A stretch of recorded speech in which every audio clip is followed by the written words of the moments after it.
fait à peu près 3 semaines que j'ai tourné ma dernière vidéo. Je voulais vous remercier pour tous les gentils commentaires que vous m'avez laissés dessous, ça m'a fait vraiment très plaisir. Normalement je suis à jour, j'ai répondu à tout le monde. Aujourd'hui on se retrouve, je devais filmer la semaine dernière, mais alors j'ai eu une semaine un peu de folie, donc j'ai pas pris le temps de filmer.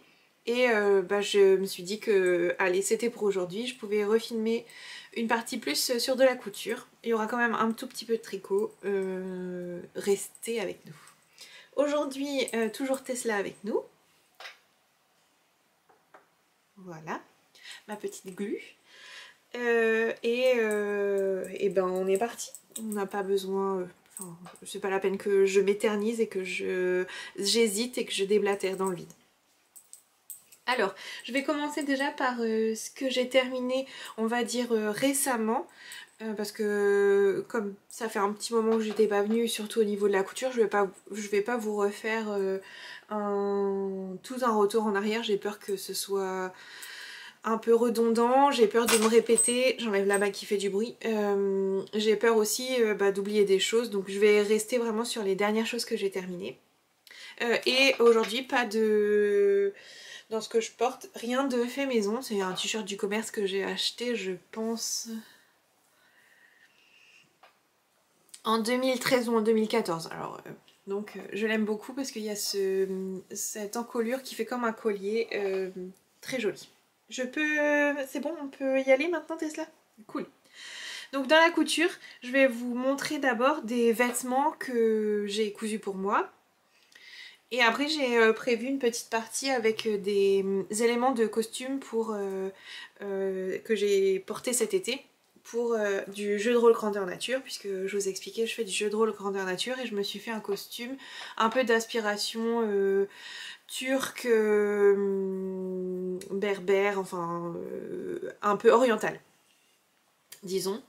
Et j'ai des éléments à vous montrer parce que je pense que ça peut vous intéresser. Tu peux descendre maintenant, je peux... Merci. Alors, la première chose que j'ai terminée... Hop là. Alors, je pense que je vais filmer là la partie où je parle. Alors, c'est vraiment nul. On voit pas. Comment on va faire? Comment j'avais fait la dernière fois? Ah! Voilà. Voilà comment j'avais fait. Donc, oui, tu peux rester là. Il n'y a pas de problème. La première chose que j'ai terminée, c'est cette robe. Alors j'étais en train de dire, je vais vous filmer là la partie où je vous parle de tous les projets. Et je reviendrai, je ferai des séquences où je porte les vêtements, comme ça vous verrez comment ça tombe. Et vous verrez plus en détail les éléments du vêtement. Je sais pas comment je vais me débrouiller, je vais y arriver. Donc ça c'est la robe, j'ai préparé, je vous préviens. C'est la robe Bridget de chez Cousette. J'avais vu cette robe qui va jusqu'au 3XL, donc au CSF. C'était pas l'année dernière, c'était l'année d'avant je crois, donc juste après Covid. Et j'avais vraiment craqué sur ce modèle de robe qui comporte des pinces et des manches chauve-souris. Des pinces à la poitrine pour... Enfin, des pinces à la taille pour cintrer et des manches chauve-souris. Et un beau col-châle. Et on peut le faire soit en version robe, soit en version chemisier. Et moi, j'ai vraiment craqué sur la version robe. Et du coup, j'ai pris sur le stand de Cousette tout pour la réaliser, c'est-à-dire le patron, mais aussi le tissu et les boutons. C'est un tissu du coup de chez Cousette qui représente ces jolies petites branches, je ne sais pas si c'est des mimosas, et qui sont un peu brillants, il y a quelques petites paillettes. J'espère que vous pourrez voir, j'espère qu'il va faire le point. Cette petite Cousette a été très agréable à faire. Juste j'ai vraiment procrastiné la pose et la réalisation des boutonnières et la pose des boutons. parce que ben, j'ai une piqueuse plate industrielle et donc pour poser des boutons il faut que je sorte une machine familiale et que d'un coup c'est vachement moins amusant. Toutes celles qui ont déjà cousu sur une machine industrielle savent de quoi je parle. C'est difficile de retourner sur une familiale. Bref, un bon matin, je me suis vraiment mis un coup de pied aux fesses, il n'y a pas d'autre mot à dire, et j'ai posé mes boutons. Et depuis, eh ben, j'ai déjà porté plusieurs fois cette robe et j'ai beaucoup de compliments. Elle me va très bien. Alors, je fais partie de la team grosse flemmarde, j'avais ma surjeteuse enfilée en blanc et donc tout a été surjeté en blanc. Maintenant, je regrette un peu, je me dis que j'aurais pu m'appliquer un petit peu plus et changer le fil pour la surjeteuse, le mettre en noir, ça n'aurait pas...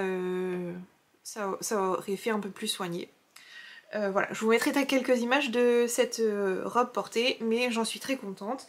Elle n'est pas très facile à faire parce qu'en fait, il faut être assez minutieux sur le col qui est un petit peu difficile à monter, j'ai trouvé. Et en plus, je me suis un peu trompée dans le choix de mon thermocollant. Je trouve qu'il est un peu dur, un peu... Enfin, il rigidifie un peu trop le col à mon goût. Voilà. Voilà pour cette robe Bridget. On voit bien les manches chauve-souris, la pince. Et bien entendu, parce que sinon c'est pas drôle, il y a des poches. Parce qu'une robe avec des poches, c'est la vie. Voilà. Voilà pour cette première réalisation.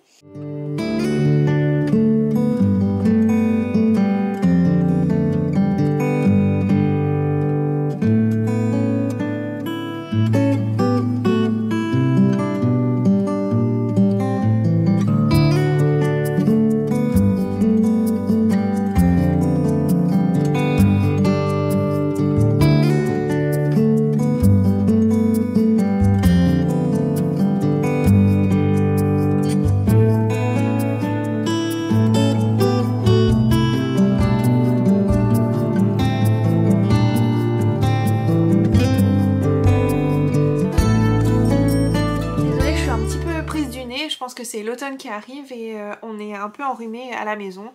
Olivier comme moi on commence à me parler du nez. Alors on boit des tisanes de thym avec du miel. Donc je disais, après cette quinte de tout, la deuxième petite couture que j'ai faite, c'est la blouse Camélia de chez Direndo. Je vous la montre. Tadam! Cette blouse, je l'ai réalisée dans la taille... Ah, une très bonne question, Camille.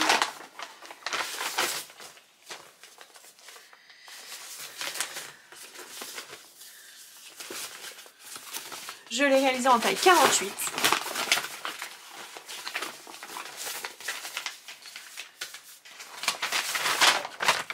Désolée pour le bruit. Donc je disais, cette blouse Camélia, je l'ai réalisée dans la taille 48.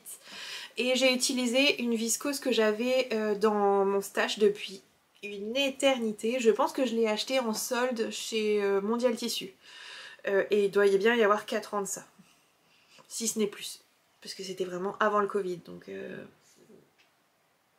voilà. Cette blouse Camélia, je l'adore. J'adore la porter.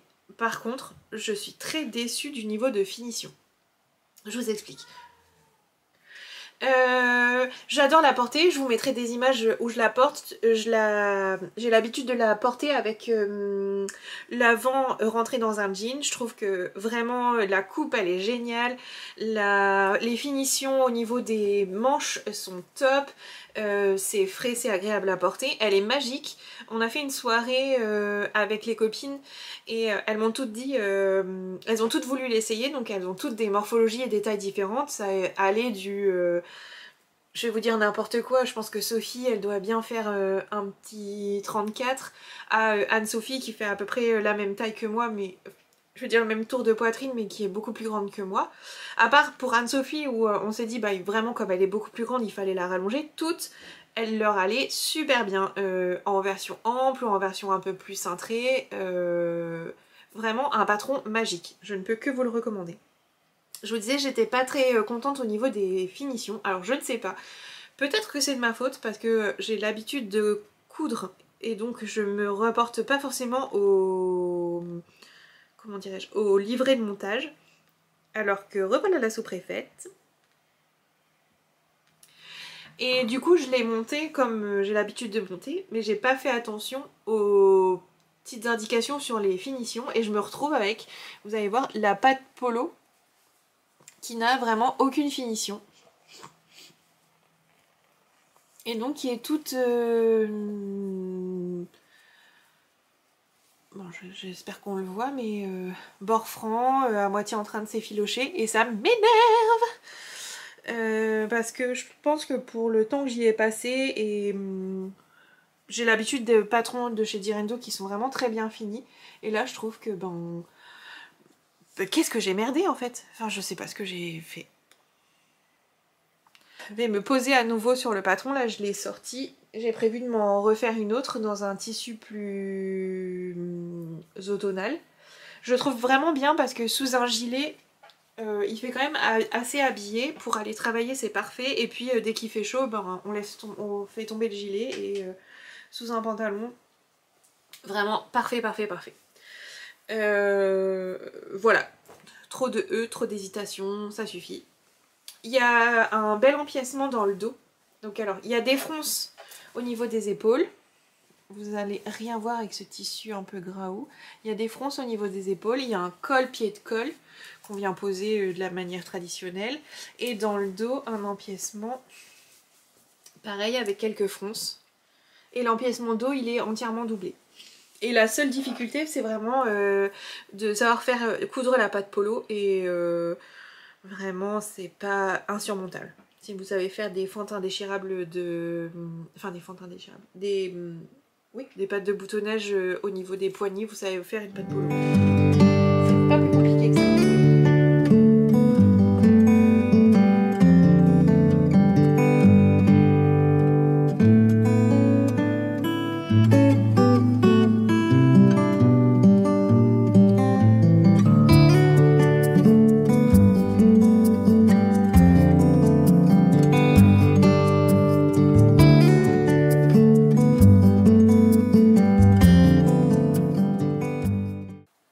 Donc voilà, gros coup de cœur sur cette blouse et j'ai déjà d'autres versions de prévues. J'aime moins la version avec les froufrous sur les manches. Je pense que ça m'ira moins parce que j'ai quand même une belle carrure d'épaule, donc plus de froufrous égale plus de carrure d'épaule. Même si j'aime bien ma carrure d'épaule, j'ai pas forcément envie d'en rajouter. Je veux dire pas d'en rajouter avec des froufrous. Je suis pas une fille très froufrou quoi. Voilà, ça c'était pour les deux pièces que je voulais vous présenter que j'ai cousues récemment. Je suis sûre que j'en ai cousu d'autres, mais là, comme ça, là, je vois pas. Donc ça viendra une prochaine fois, si ça se trouve, je retrouverai les choses que j'ai faites. Oui, madame la sous-préfète. Vraiment, vous insistez. Je vais continuer sur la liste des choses que... Enfin, des projets... Voilà, des choses que je suis en train de faire. Toujours en couture. Et après, je passerai à la partie costume. Alors, la première chose que je suis en train de faire... Hop, je vais récupérer ça pour vous le montrer, ce sera plus facile. Je disais, je me suis acheté, je pense que c'était aussi à sa sortie au moment du CSF, le patron de la blouse Herbier de chez Liz Taylor et le tissu exactement le même parce qu'aucune personnalité, la fille elle a pris exactement la même. Et j'ai commencé à faire cette blouse. Vous vous en doutez de ce qu'il me reste à faire? Poser les boutons. Oui, voilà. Il va me rester à poser les boutons et je pense que c'est tout, j'ai fait tout le reste, oui c'est vrai. Si peut-être un dernier, couper les petits fils qui dépassent, tout ça. Alors là, j'ai décidé que c'était fini, j'avais été trop déçue par mon manque d'attention sur la blouse Camélia. Sur celle-ci, j'allais vraiment prendre mon temps et lire le livret de montage. Je vous ai pas dit, je l'ai réalisé celle-ci en taille 48. J'allais lire bien attentivement le livret de montage et suivre tout le montage, le faire aux petits oignons. J'ai ouvert mes coutures, j'ai tout surfilé, j'ai tout fait tout bien comme il faut. Je suis très contente du niveau de finition, ça fait vraiment des très belles finitions. Par contre, il n'y a pas de par contre, c'est tout, point.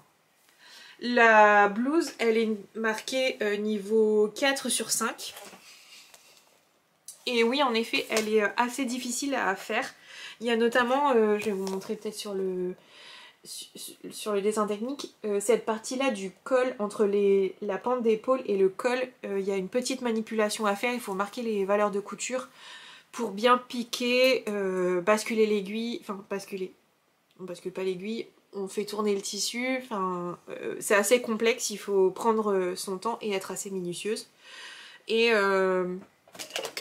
le stylo friction est votre meilleur ami dans ces moments-là, sauf quand vous, comme moi, vous décidez que finalement il faut que vous repassiez et que ça efface toutes vos valeurs de couture. Je dis ça, oui, ça m'arrive tout le temps. Donc après je peste contre moi-même et je remarque mes valeurs de couture, mais voilà. J'ai hâte de la finir, non, je vais pas, enfin, j'espère bientôt avoir la motivation pour coudre les boutons parce que c'est la seule chose qui me reste à faire avant de pouvoir la porter. Et je me dis que pareil, pour aller au travail, elle va être parfaite. Ah, je sais, j'ai des boutonnières à faire au niveau des poignets. Ah, ça doit être ça. Parce que sur le devant, en fait, il y a des petits passants. J'ai fait les petits passants. Il y a des petits passants à faire et à coudre comme ça avant de pouvoir prendre les boutons. Et il y a par contre des boutonnières à faire sur les poignées de manche. Donc c'est ça qui me reste à faire. Voilà.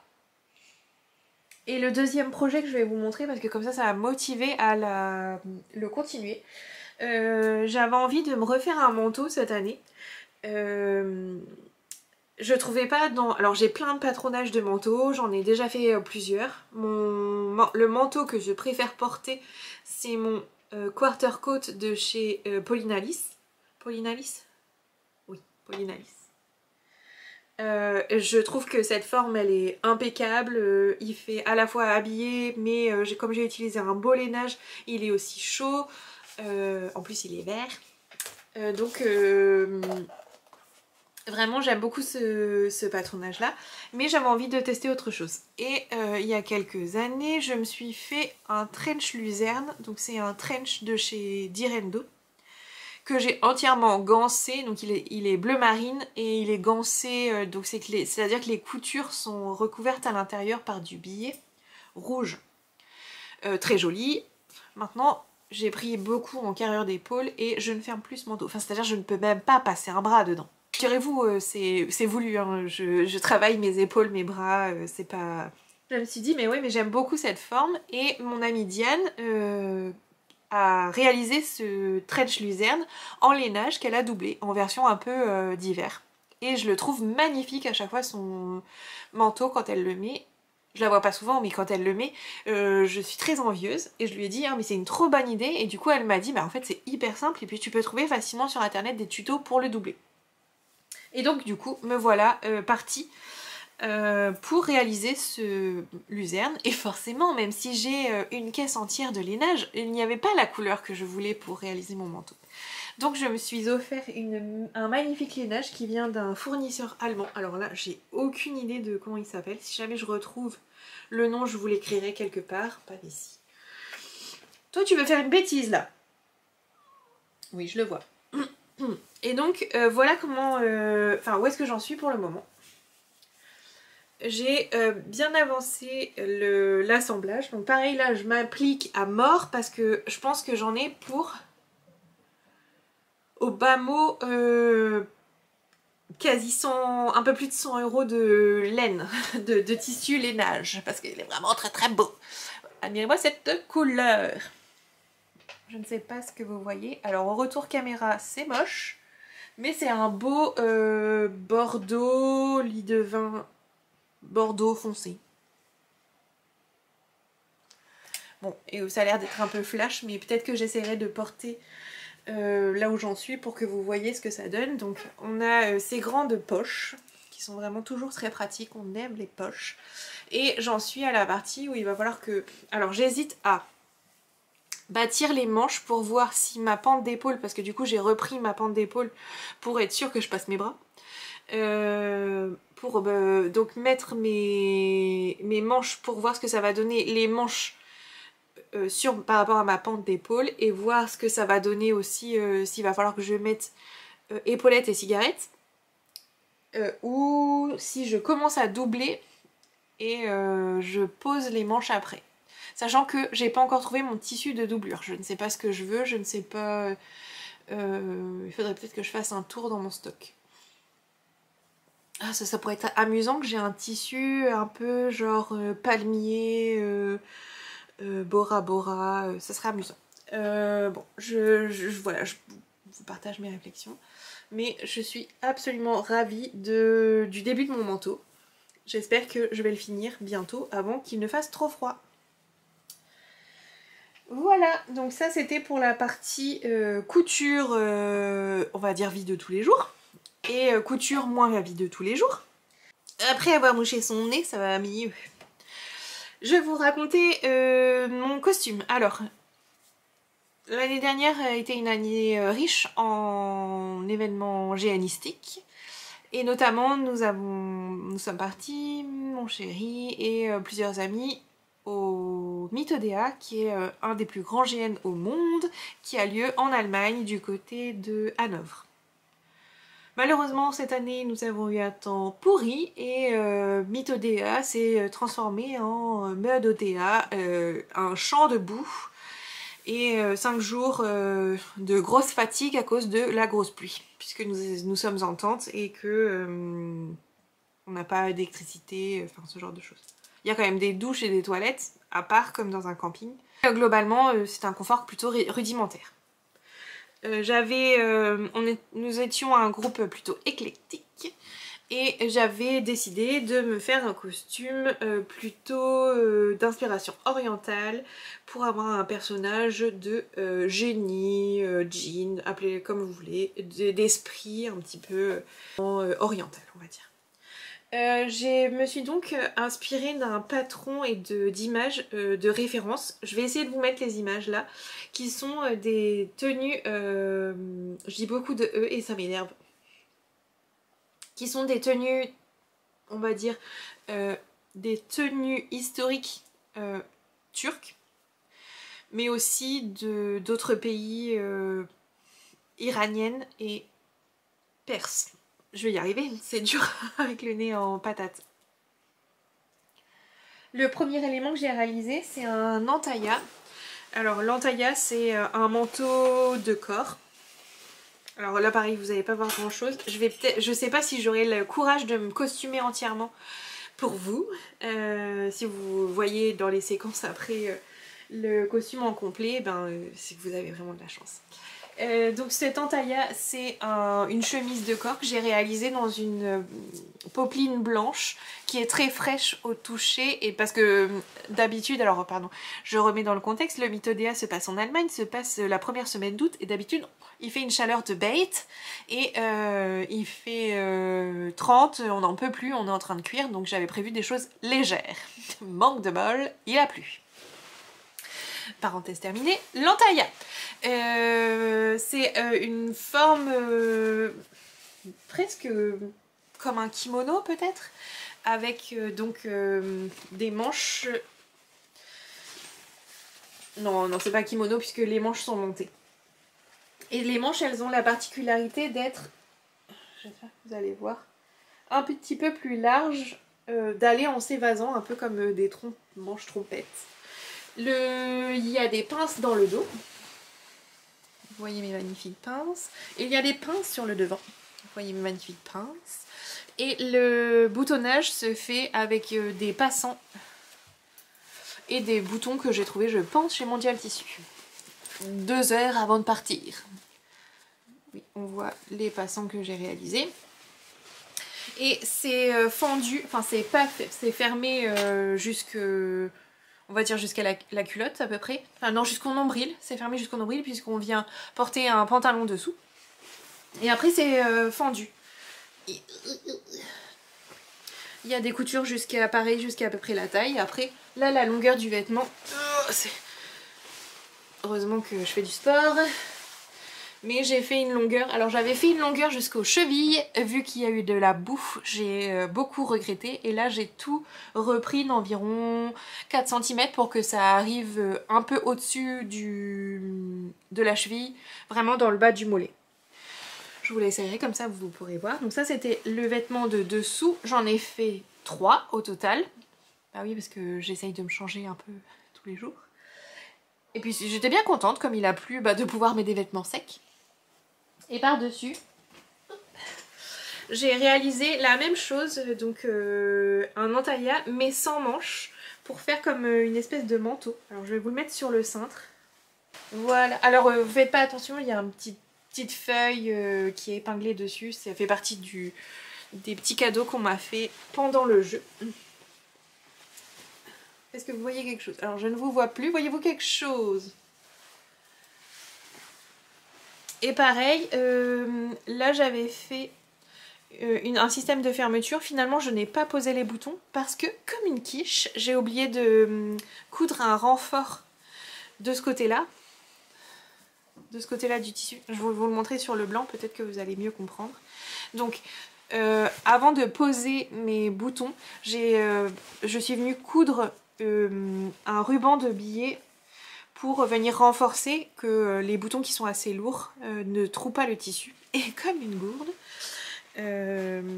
j'ai oublié de coudre sur le noir. Donc là ça fait partie des choses, c'est pour ça que le costume est encore à côté de moi, parce que j'ai raccourci le bas des tenues, des entaillas. Et surtout je voudrais pouvoir mettre le billet noir et mettre les boutons pour pouvoir lui aussi le fermer. Voilà. Voilà ce que ça donnait à peu près. J'avais dans mon stock déjà plusieurs pantalons. Mon amie Julie m'en avait prêté quelques-uns également. Des pantalons très amples Sarwell, type Sarwell, voilà, tout simplement. Et du coup, ça rendait très bien. J'avais aussi un turban sur la tête et j'avais réalisé, alors là pareil, elle a très mal vécu, elle n'a pas supporté le lavage en machine. Pour compléter la tenue, j'avais réalisé un petit gilet très mignon. Enfin, plutôt comme un petit manteau. Et vous voyez que le biais a totalement été arraché. J'aime me battre. À certains endroits, et donc je vais découdre ce biais qui était vraiment très très fin. Je sais pas si vous allez voir, il est très fin, pour en mettre un peu plus large qui va bien prendre la couture. J'hésite même à carrément faire un point tout autour, parce que ce tissu là s'effiloche très facilement. Et du coup par dessus, tadam, bien sûr j'avais aussi des ceintures en tissu autour de la taille, etc. Plein de bijoux, plein de gris-gris. C'était très chouette. C'était tout ce que j'avais à vous présenter pour le jeu de rôle. Je pense m'atteler à de nouveaux costumes cet hiver. On a personnellement, j'ai pas mal de projets, enfin de jeux pour l'année prochaine. Et mon chéri, pas du tout. C'est assez étrange. On a de plus en plus des goûts différents en termes de jeux et en termes d'attente. Et j'ai l'impression qu'on se retrouve de moins en moins sur des gènes en commun. C'est pas grave, ça fait partie de la vie, hein. C'est pas pour autant que je vais l'empêcher d'aller en jeu et qu'il va m'empêcher d'y aller. Voilà, voilà. Et dans les costumes, je pense me faire une tenue 17e siècle. Ou non, 18e. Oui, une tenue 18e siècle de servante. Et après, qu'est-ce que j'ai dit que j'avais envie de faire? Je sais plus, il faudrait que je me repose et que j'écrive sur une liste les choses que j'ai prévu de faire. Voilà pour la petite partie couture. Et le petit point par rapport à la dernière fois au niveau du tricot, c'est je vous avais dit, je vous avais laissé avec une manche. Je vous avais laissé, j'avais une manche, deux manches. J'avais une manche entamée pour mon pull Humulus et la deuxième à faire. J'ai réussi à tout finir, mais en même pas une semaine. Ça a été super rapide. Et après, en fait, je me suis rendu compte que j'avais, je vous avais raconté des bêtises.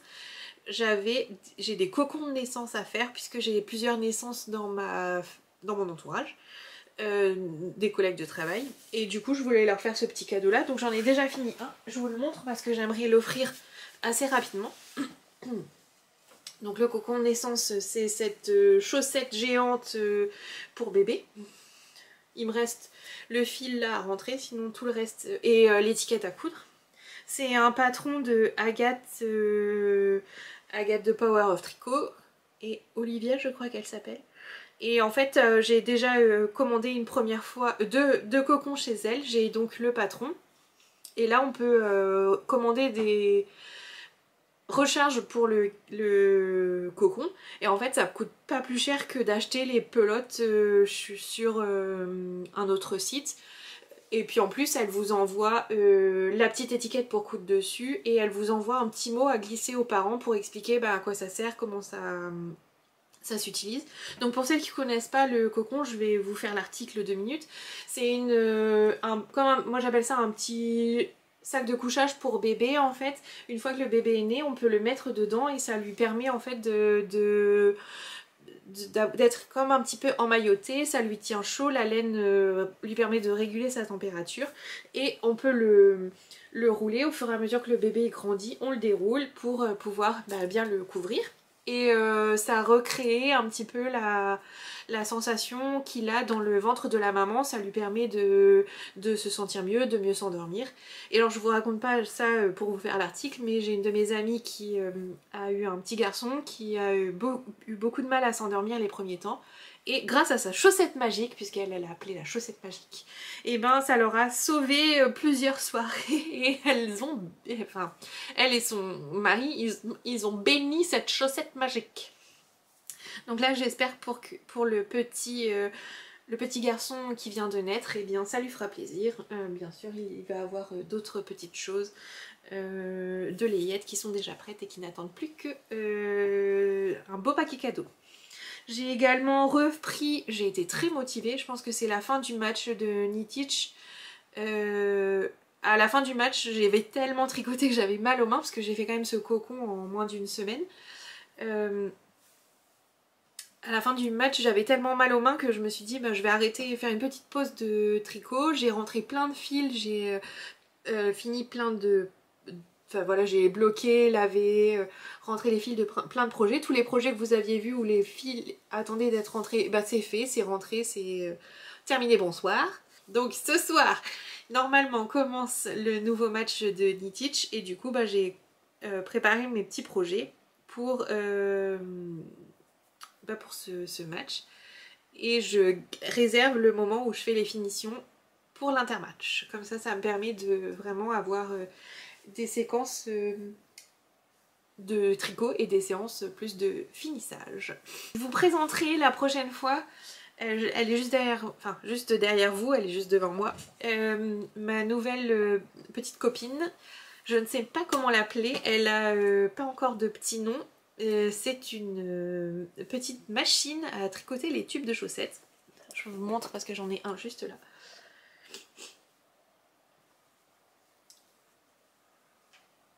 Voilà, qui me permet de réaliser des tubes de chaussettes.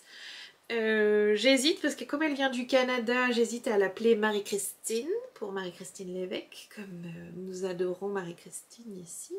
Ou comme sa créatrice s'appelle Julia, l'appeler Julia aussi. Julie? Julia? Bref, j'ai un gros doute. Je pense qu'il va y avoir des chaussettes à Noël. Voilà. Écoutez, il va être l'heure pour moi de vous laisser. Pour vous, ça ne va rien changer. Je vous mettrai les séquences que je vais tourner après, intercalées. Je vous remercie encore pour tous vos gentils commentaires. Je vous dis à très bientôt. Prenez soin de vous. Et puis, bon mois d'octobre. Et bonne couture. Bon point de croix. Tout ce que vous avez envie. Faites-vous plaisir. Et à très vite. Salut!